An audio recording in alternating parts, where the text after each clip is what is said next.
Dios. Amén y amén. Amén.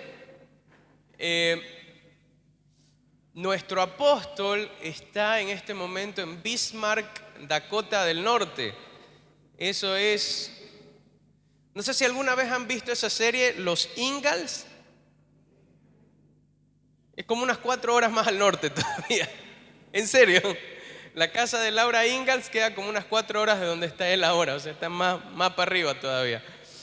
Está en una campaña allá, lo invitaron de una iglesia allá en Dakota del Norte. Tuvo muchísima dificultad en llegar. Él salió de acá el jueves a las 2 de la mañana. Entonces se embarcó, entró a sala de preembarque el miércoles a medianoche y el avión salió a las 2 de la mañana del jueves. Él ha llegado antes de ayer en la noche. Ha estado casi 48 horas en tránsito. Hubo una tormenta en Texas, que era el lugar donde iba a hacer la escala, y se descalabró todo el itinerario. Entonces tuvo que esperar en aeropuerto y bueno, hubo mucha lucha para que él llegue. Pero así como hubo mucha lucha, hubo mucha victoria. Ayer la iglesia estaba llena, el Señor se movió con sanidades, con milagros, y fue un buen tiempo.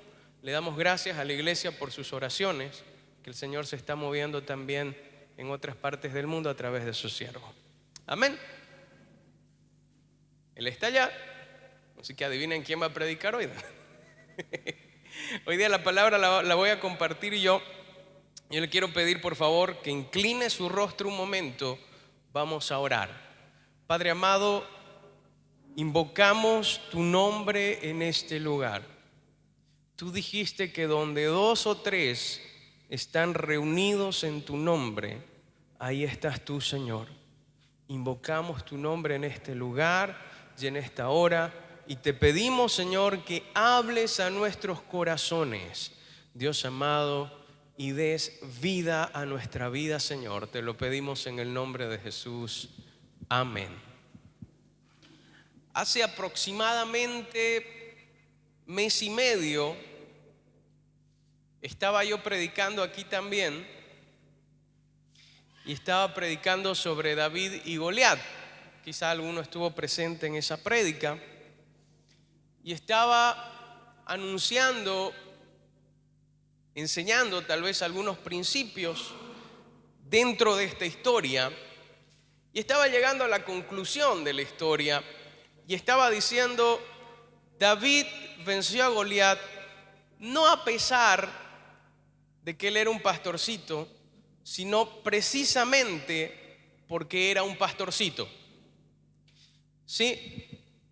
Porque si David no hubiera sido un pastor de ovejas, David no hubiera enfrentado a osos y leones. Si David no hubiera sido un pastor de ovejas, David no hubiera sabido manejar la onda. Si David no hubiera sido un pastor de ovejas, David hubiera estado atrapado en la mente del resto de los guerreros de Israel que miraban con lógica de guerrero. Precisamente porque David era un pastor, él vio al gigante y pensó diferente.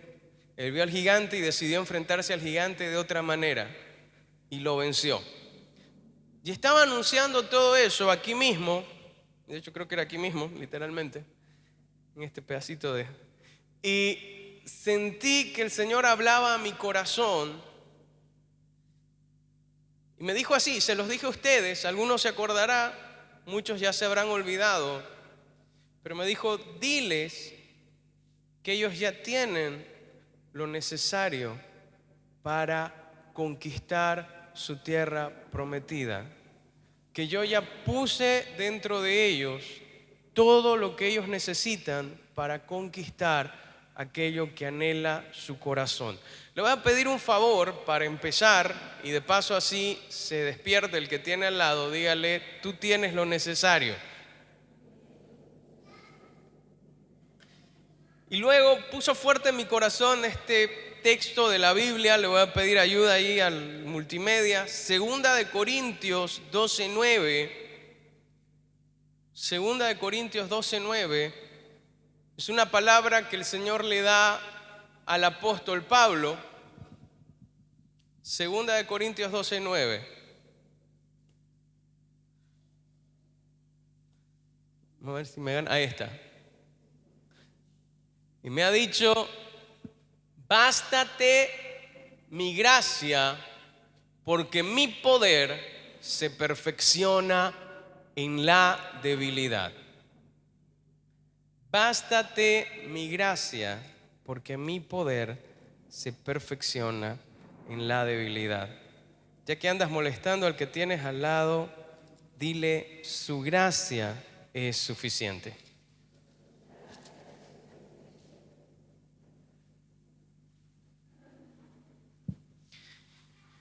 Muchas veces nosotros, y esto es lo que quiero hablar, muchas veces nosotros no nos sentimos preparados ni nos sentimos suficientes para alcanzar las cosas que nosotros deseamos. Vivimos en un mundo que demanda perfección. No sé si ha notado, tal vez lo ha notado, tal vez lo ha pasado por alto, pero todos los teléfonos que tenemos ahora, de última generación y penúltima generación, vienen con filtros para arreglar todas esas pequeñas imperfecciones de tu propio rostro. No sé si lo ha notado. ¿Dónde venden, pastor? Ya luego le paso el dato. No, pero vivimos en un mundo que demanda perfección. Si usted entra a Instagram, los jóvenes que están un poquito más conectados al mundo, se dan cuenta la cantidad de esfuerzo que ponen los chicos de hoy en día para verse perfectos en Instagram. Desde la iluminación, la cámara que usan, la ropa que usan, la pose que hacen. Por cierto, tip para las chicas: todas, para verse mejor, ponen un pie adelante y sacan cola. Se van a fijar cuando vean Instagram. Todas, para que no se les note la guatita. Y como vivimos en un mundo así, y en un mundo un poquito cruel donde se nos señala nuestros errores, muchos de nosotros nos pasamos la vida creyendo que no podemos lograr las cosas que Dios nos prometió. Esperamos que nos suceda quizá como algún superhéroe, ¿sí? Esperamos que para alcanzar las promesas del Señor nos suceda como Spider-Man o como He-Man. El hombre araña es Spider-Man, ¿no? El hombre araña era un chico muy flaquito, medio timidón, que un día va de excursión a un laboratorio científico. Yo nunca he escuchado que un colegio lleve a sus chicos de excursión a un laboratorio científico, pero bueno, es ciencia ficción, ¿no? Y se escapa una araña y le pica el dedo, ¿no? Y hace, ¿no? El chico, me picó una araña. Pero resulta que para su fortuna era una araña radioactiva. La historia de ciencia ficción, ¿no? ¿Qué hacía una araña radioactiva fuera del laboratorio? Bueno, y no lo mata, la radiación le da superpoderes, ¿verdad? Y algunos andamos esperando que nos pique la araña para que nosotros podamos tener lo suficiente para alcanzar eso que anhela nuestro corazón. Ya está. Ok, algunos no esperamos que nos pique una araña, pero esperamos que venga alguna persona, sierva de Dios, mejor si es de otro país, para que venga y nos diga: por el poder de Grayskull, ¿no? Y te ponga la mano encima y de repente tú digas: yo tengo el poder, ¿no? Y ahí tú recibes eso que tú estás esperando para conquistar. Cuando vi mi amigo Vincent el domingo pasado, vinieron todos al frente, ¿no? Uno se para acá y le ruega: venga, el Señor se va a mover. Y todos: no, pero ese de acá no es de otro país, por ahí es lo que necesita, tiene algún truco nigeriano que me van a poder hacer. Y, bueno, sí es cierto. Y Y alguno dirá, yo no pasé por eso. Amén, tú no, otra persona. ¿Ya? Pero la realidad es que nosotros nos pasamos la vida esperando un momento mágico. Y no estoy diciendo que Dios no te regale esos momentos. Estoy diciendo que Dios ya puso en ti lo que tú necesitas para triunfar. Dios ya puso en ti lo que tú necesitas para vencer. Quizá no ha germinado, ¿ok? Quizá es una semilla que no ha germinado. Dijo Jesús, y esto lo dijo Jesús, que si la semilla no cae a tierra y muere, no lleva fruto. Quizá te falta que la semilla caiga a tierra. Quizá te falta que la planta crezca. El otro día le pedí a Víctor, ¿dónde está Víctor? Como soy un poco abusivo con Víctor, Víctor es agrónomo, tiene una empresa de jardinería. Es soltero, les paso el dato. Y como es mi amigo, le digo, Víctor, regálame una planta de achachairú. Y como Víctor no sabe decir no, y es soltero, le paso el dato, me dijo, ya pastor, le regalo una planta de achachairú y me llega con una planta de este tamaño, que está todavía en el patio de mi casa. Y le digo, ¿y cuánto para que me dé achachairuces? Porque a mí me encanta el achachairú. Estoy contando los días para que empiece a salir achachairú en la ciudad, en los arbolitos. Y me dijo, por lo menos unos 5 años. Y ahí murió la ilusión del achachairú. Pero es que tal vez lo que Dios está haciendo en tu vida va a demorar un poquito en formarse, un poquito en madurar. A veces somos fatiguilla. Y es cierto, la necesidad apremia. A veces queremos que la transformación se produzca inmediatamente. Pero a veces Dios, para darte lo que tú anhelas, te tiene que llevar por un proceso. Y a veces ese proceso no es sencillo. Requiere madurez, requiere experiencia. Pero Dios ya puso en ti las cosas que tú necesitas para triunfar. Bástate mi gracia, porque mi poder se perfecciona en la debilidad. Y ahí está esa palabra, debilidad. Yo no sé si tú alguna vez te has sentido débil. Yo, pastor, cuando me dio Mayaro, amén, hermano mío. Pero a veces, cuando fallamos, a veces, cuando nos comparamos con otros, nos podemos llegar a sentir débiles. Yo les quiero contar esto porque era algo que me pasaba. Gracias a Dios es una prueba superada y la quiero compartir porque creo que puede edificar sus vidas. Como ustedes saben, el pastor principal de esta iglesia es mi papá. Es mi papi. Todo fresón, ¿no? Mi papi es el pastor. Y olvidando que es pastor, por un momento, bueno, él ya está un poquito mayor, ustedes la mayoría lo han conocido ya con canas, ¿verdad? Ya un poquito más delgadito. Mi papá hacía pesas y karate cuando era joven. Mi papá era un tipo musculoso, ¿ok? Y él siempre ha sido muy carismático, rubio, de ojos azules, musculoso, karateca, ya. Cuando conocía jóvenes, se ponía a hacer flexiones con 2 dedos. ¿Quién los ha visto hacer flexiones con los pulgares alguna vez? Levante la mano. Varios lo han conocido haciendo flexiones con los pulgares. Clarisa también. Es una de sus ganchos para conocer gente. Hacía flexiones con 2 dedos. Y es un tipo muy carismático, que además tiene ojos azules. Para empeorar la cosa para mí, él tiene ojos azules. Cuando la gente se entera que él tiene un hijo, se imagina que es como él, nada más que más joven. Entonces, cuando me conocen a mí,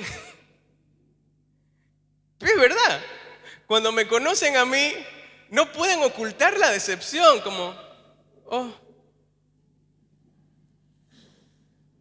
Esto pasaba muy seguido, Clary es testigo, cuando yo tenía 4 años. Yo recuerdo, desde que tengo uso de razón, yo soy veniano, entonces tengo una familia grandísima.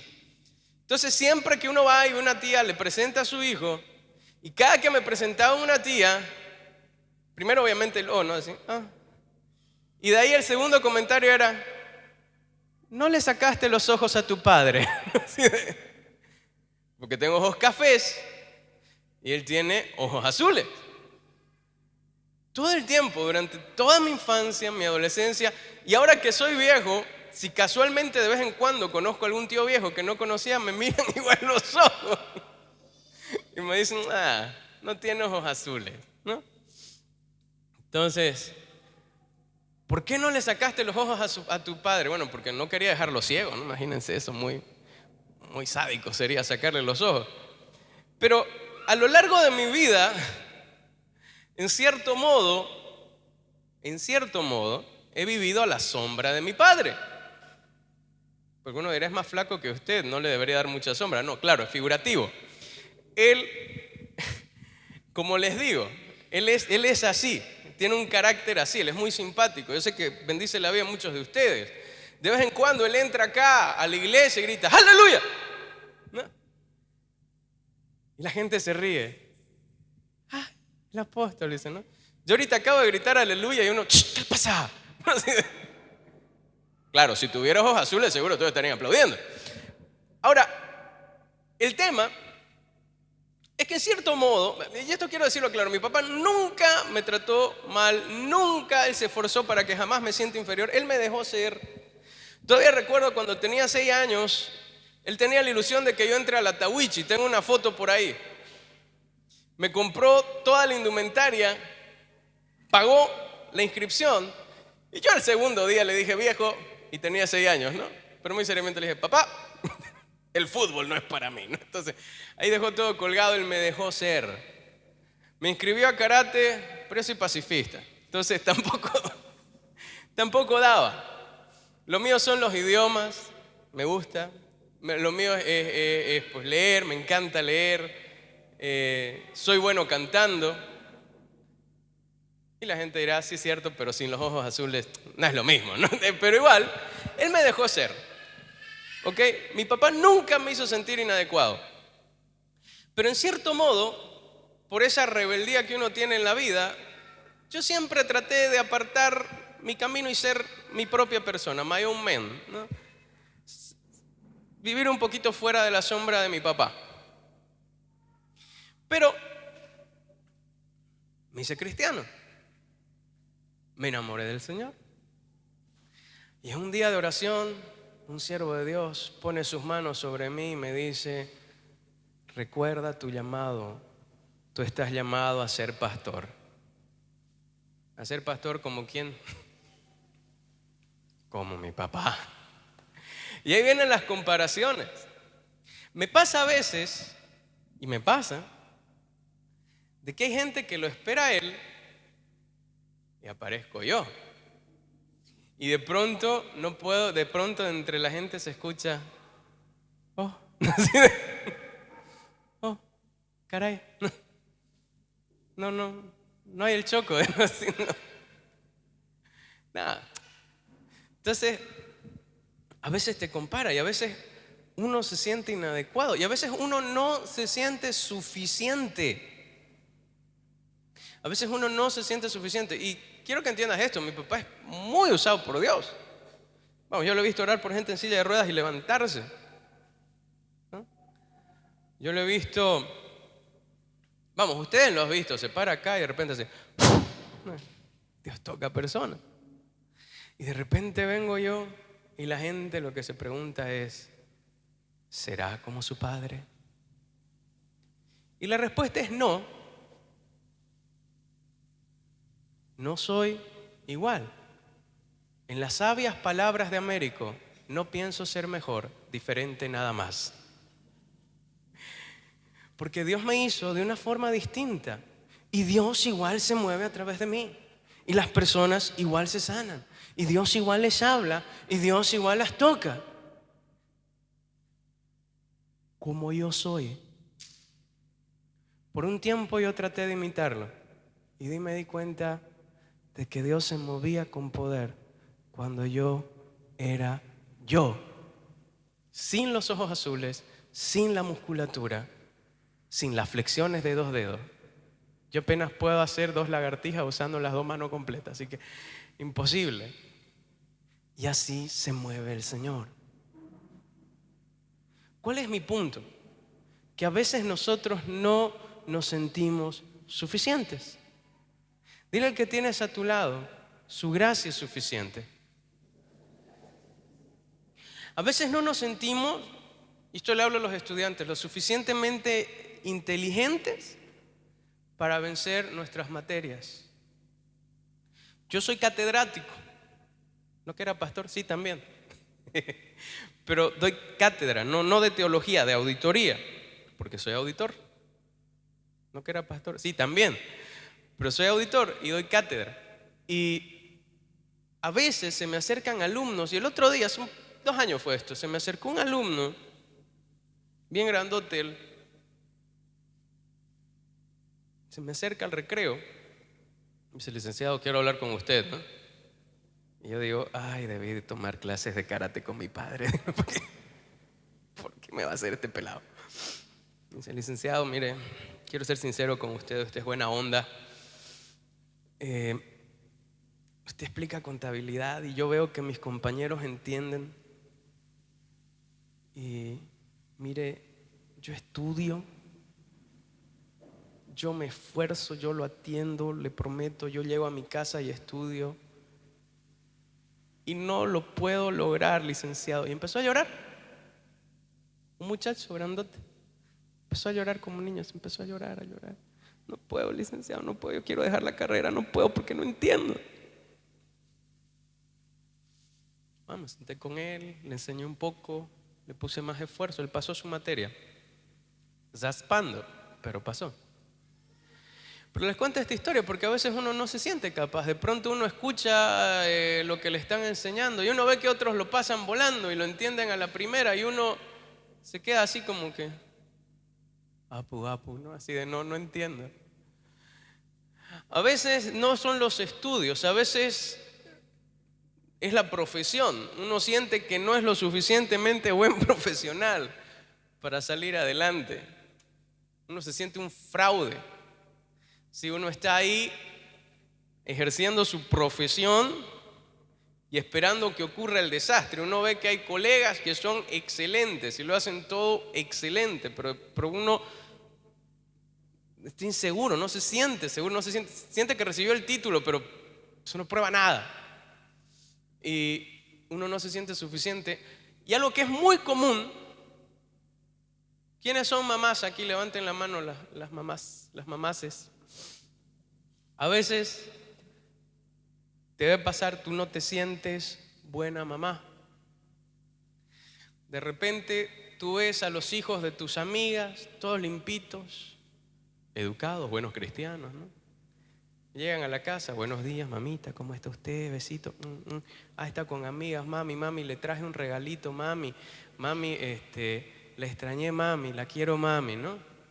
Tú llegas a tu casa y estaba: mamá, ¿por qué no dejaste comida? No, así de todo un chiquero la sala, los zapatos por una huelen a chivo, dicen grosería. Y uno dice: ¿en qué fallé? Y uno dice: no soy buena mamá, ¿no? De pronto tú tienes un hijo de 2 años que no habla nada y encuentras al hijo de tu amiga que ya está diciendo: oh madre, qué lindo el libro de la abejita que me presentaste ayer. Y tú lo miras a tu hijo y te dicen: porque todavía no habla. Y tú te sientes mala mamá. Dices: ¿por qué no puedo ser como mi amiga? ¿Por qué no puedo ser así? Yo no soy bueno, yo no soy suficiente. Dice la palabra del Señor: bástate mi gracia, porque mi poder se perfecciona en la debilidad. Piensa en que tú eres débil y alégrate, porque Dios en eso se va a perfeccionar. Hace un rato yo te estaba hablando de que por un tiempo me comparaba con mi padre. Mira, cuando entendí que Dios se perfecciona en mi debilidad y donde yo soy débil, Él es fuerte, el Señor se empezó a mover en sanidades, se empezó a mover en milagros, se empezó a mover en liberación. Y al final de este culto yo voy a orar. Y si tú viniste enfermo, Dios te va a sanar. Y si tú viniste atado, Dios te va a liberar. No porque yo sea la gran cosa, sino porque su gracia es suficiente. Dile al que tienes a tu lado: su gracia es suficiente.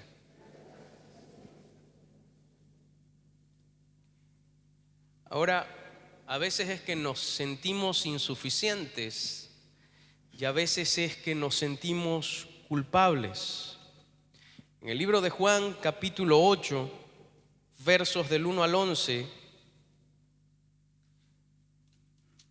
se nos cuenta algo que le pasó al Señor Jesús. Era un día de reposo, como hoy. Dice la palabra del Señor: cada uno se fue a su casa y Jesús se fue al monte de los olivos. Y por la mañana volvió al templo y todo el pueblo vino a él, y sentado él les enseñaba. Entonces los escribas y los fariseos le trajeron una mujer sorprendida en adulterio y poniéndola en medio le dijeron: Maestro, esta mujer ha sido sorprendida en el acto mismo del adulterio, y en la ley nos mandó Moisés apedrear a tales mujeres. Tú pues, ¿qué dices? Resumiendo lo que acabamos de leer, Jesús estaba enseñando y de repente vienen unos tipos con cara de muy religiosos, muy furiosos, traen una mujer y se la tiran ahí al frente. Le dicen: a esta mujer la sorprendimos en el acto mismo del adulterio. ¿Cuál es el acto mismo del adulterio? Ya despertaron, ¿no? ¿No? Ya, ahora sí. Ahora que ya tengo su atención. Le trajeron a Jesús una mujer y la tiraron acá. Y ella había adulterado. ¿Qué es adulterar? Adulterar es una persona casada tener relaciones sexuales con alguien que no es su marido o su mujer. Esta mujer tuvo relaciones con un hombre que no era su marido. Y la encontraron con las manos en la masa. Bueno, dónde tenía las manos no es muy claro, pero la encontraron y se la trajeron a Jesús y lo encaran al Señor y le dicen: en la ley de Moisés se nos ordena apedrear a este tipo de mujeres. ¿Tú qué dices? Ahora, como una aclaración, estos tipos que traen a la mujer no la traen porque creen en la autoridad de Jesús, la traen para ponerle una trampa a Jesús, porque resulta de que los judíos estaban bajo dominación romana.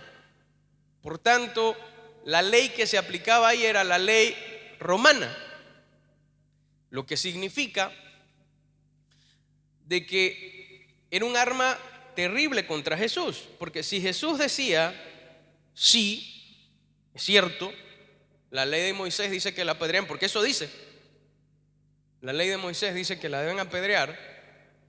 Si Jesús decía eso, estaba violando la ley de los romanos.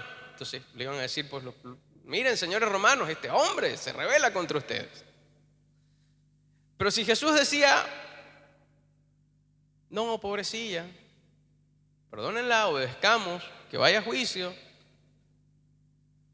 ahí le iban a decir al pueblo: pero miren, ¿cómo que es maestro? ¿Cómo que es maestro si no cumple la ley de Moisés? Y le lanzan la trampa al Señor. Pero no nos centremos un ratito en el Señor, centrémonos en la mujer. En la mujer adúltera. La Biblia ni siquiera nos dice su nombre, solamente nos dice que es una mujer adúltera.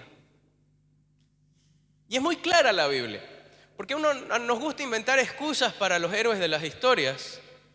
Quizá a nosotros nos gustaría pensar que ella era una víctima, como en las novelas, ¿no ve?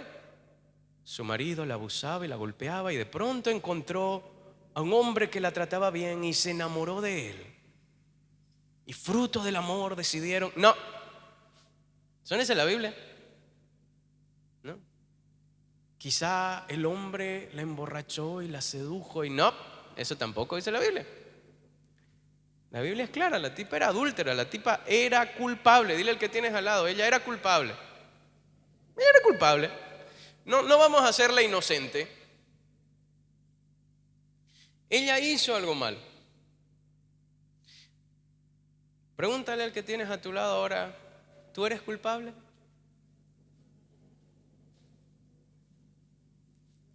Uy, a algunos ya les dio escalofríos, no sé. ¿Cómo sabes? Yo no sé mucho, pero sospecho muchas cosas. Mire, a veces me he topado con personas que se sienten hipócritas al venir a la iglesia. Muchos de nosotros, vamos a decir aquí la verdad, muchos de nosotros hemos hecho muchísimas cosas malas en nuestro pasado. Algunos tratamos de olvidar esas cosas. Algunos más tratamos de enmascararlas. Pero en el fondo de nuestro corazón sabemos lo malo que hemos hecho. Y muchos de nosotros al venir a la casa del Señor nos sentimos hipócritas e indignos. Hipócritas porque venimos acá y levantamos al cielo las manos y decimos: Dios, yo te amo, pero en nuestro corazón recordamos, recibimos la acusación de lo malo que nosotros hemos hecho. Y de nuevo, aquí habemos personas que quizá hemos hecho cosas bastante malas. Y aquí yo quiero hacerte una aclaración. Hipócrita es el que finge ser algo que no es. El que se esfuerza por ser diferente se llama valiente. Si tú sabes que eres malo, pero en humildad te acercas a Dios y quieres ser diferente, tú no estás siendo hipócrita, tú estás siendo valiente, porque para cambiar se necesita valor. Amén. Te lo digo porque muchísimas veces cuando uno está en la casa de Dios hay una voz que te dice: ¿qué haces ahí? No seas hipócrita. Si Dios sabe lo que hiciste, si Dios sabe lo que estás pensando, si Dios sabe tus malas intenciones, ¿qué haces ahí? Pero hoy vamos a callar esa voz, amén. Y a veces también nos sentimos culpables. Culpables porque lo que hicimos reconocemos que está mal y vemos el resultado. Quizá destruimos un hogar, quizá nuestro propio hogar. Quizás tomamos algo que no era nuestro, lastimamos el corazón de alguien que amamos o hicimos algo malo y cargamos con esa culpa y no nos sentimos dignos. Tal vez no nos sentimos hipócritas, fíjate, pero no nos sentimos dignos. Venimos a la casa del Señor con una sensación de indignidad. Y entonces no nos acercamos a Dios con fe. Para recibir de Dios hay que venir con fe. Pero claro, lo que venimos es creyendo que no vamos a recibir, precisamente porque somos malos y no merecemos nada de Dios. Y venimos a la casa de Dios creyendo que somos indignos. Pedimos, pero pedimos por si acaso. Pero nada más. Y por eso nos vamos con las manos vacías. Sigue la historia de esta mujer. La arrojan delante de Dios, delante de Jesús. Y dice la palabra del Señor: mas esto decían tentándole para poder acusarle. Pero Jesús, inclinado hacia el suelo, escribía en tierra con el dedo. Y como insistieran en preguntarle, se enderezó y les dijo: el que de vosotros esté sin pecado, sea el primero en arrojar la piedra contra ella. E inclinándose de nuevo hacia el suelo, siguió escribiendo en tierra. Pero ellos, al oír esto, acusados por su conciencia, salían uno a uno, comenzando desde los más viejos hasta los postreros, y quedó solo Jesús y la mujer que estaba en medio.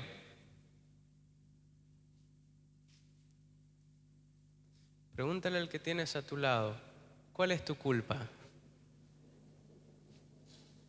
Habemos personas que cargamos con una culpa adentro que no nos deja vivir.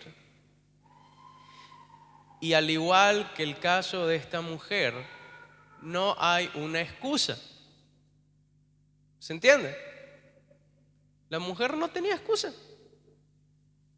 Y quizá tú también tampoco. O sea, si vas a ser sincero, porque uno dice, uno inventa, uno hace gimnasia mental para que medio que encaje, ¿no? Como que se lo merecía, como que pues yo lo necesitaba más que él, como que no lo estaba cuidando a su marido.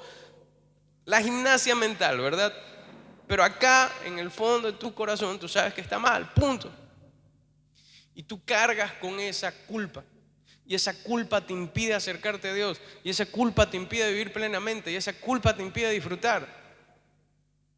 Y no te estoy invitando a vivir irresponsablemente, pero quiero que entiendas que el día de hoy el Señor te va a hacer libre de esa culpa. Y aprovechamos, ya que estamos hablando de esto, hablar de no juzgar a los demás. Vinieron esta gente perversa y le arrojan a Jesús a esta mujer. Y la respuesta de Jesús es magnífica. Se levanta y los mira. Cuando hay santidad, hay autoridad.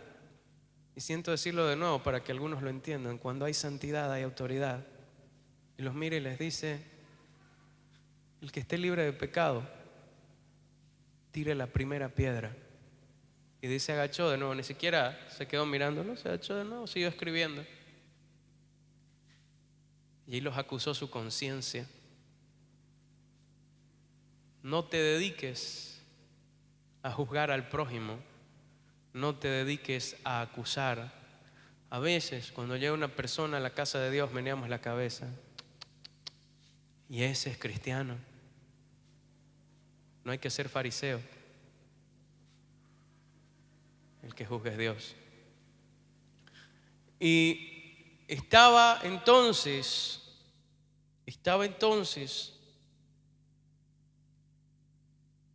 la mujer ahí en medio. Y se empiezan a ir uno por uno, desde los más viejos hasta los más jóvenes. Y ahí acaba la historia. No acaba ahí.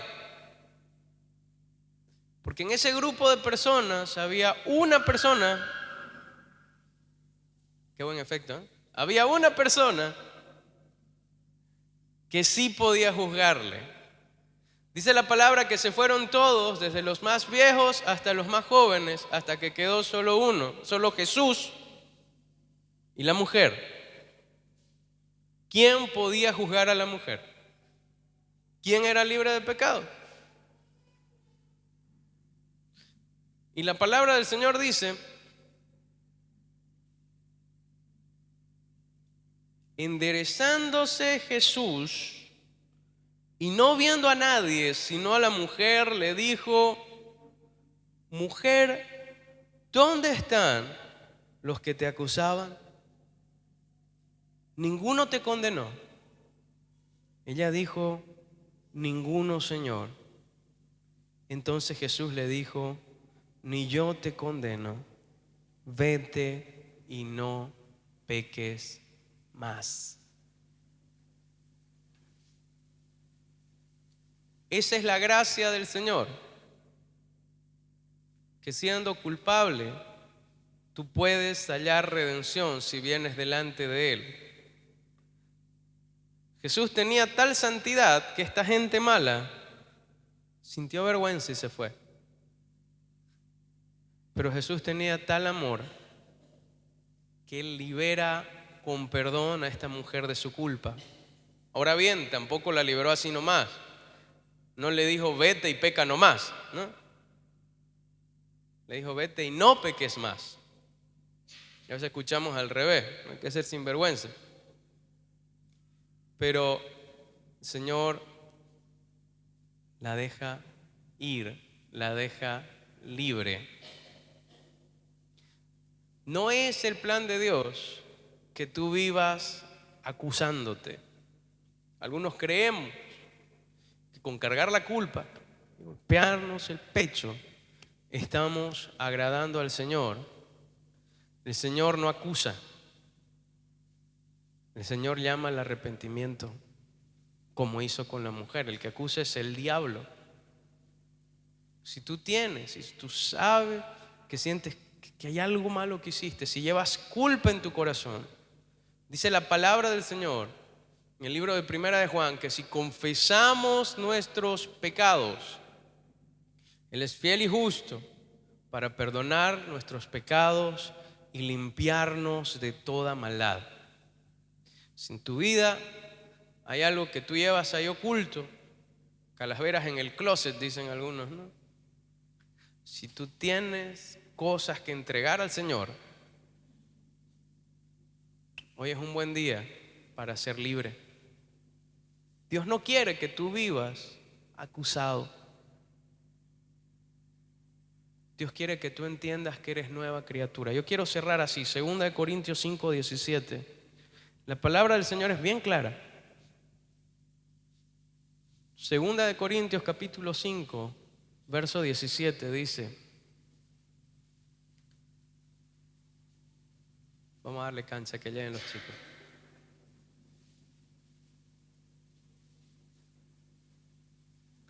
De modo que si alguno está en Cristo, nueva criatura es. Las cosas viejas pasaron, y aquí todas son hechas nuevas. De modo que si alguno está en Cristo, nueva criatura es. Las cosas viejas pasaron, y aquí todas son hechas nuevas. Tú tienes que comprender esto.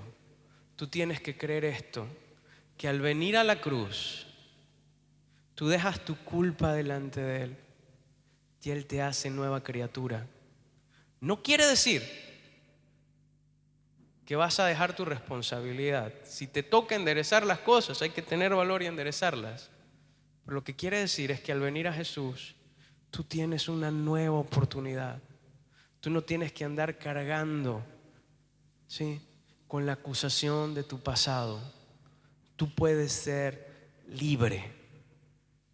Por eso yo te invito a ponerte de pie ahora. Ponte de pie, por favor.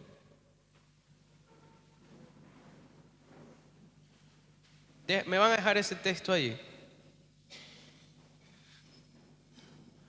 ¿Cuántos ya han aceptado a Jesús como Salvador? Levanten su mano, por favor. Amén. Si tú ya lo hiciste, yo te invito a creer en esa verdad. Porque a veces aceptamos a Jesús, pero no entendemos que esa es una realidad. Y vivimos acusados. Y vivimos con una opresión en el pecho por cosas que hemos hecho que Jesús no quiere que tengamos ahí. No es de Dios que tengas esa opresión. Y si tú no has aceptado al Señor, yo te invito a hacer primero esta oración conmigo. Yo no voy a hacer un espectáculo de esto, no voy a decir ven al frente, levanta la mano, nada. Pero yo te invito a repetir esta oración después de mí. Señor Jesús, te abro la puerta de mi corazón. Sé mi Señor, sé mi Salvador. Perdona mis pecados. Hazme nueva criatura. Te lo pido en el nombre de Jesús.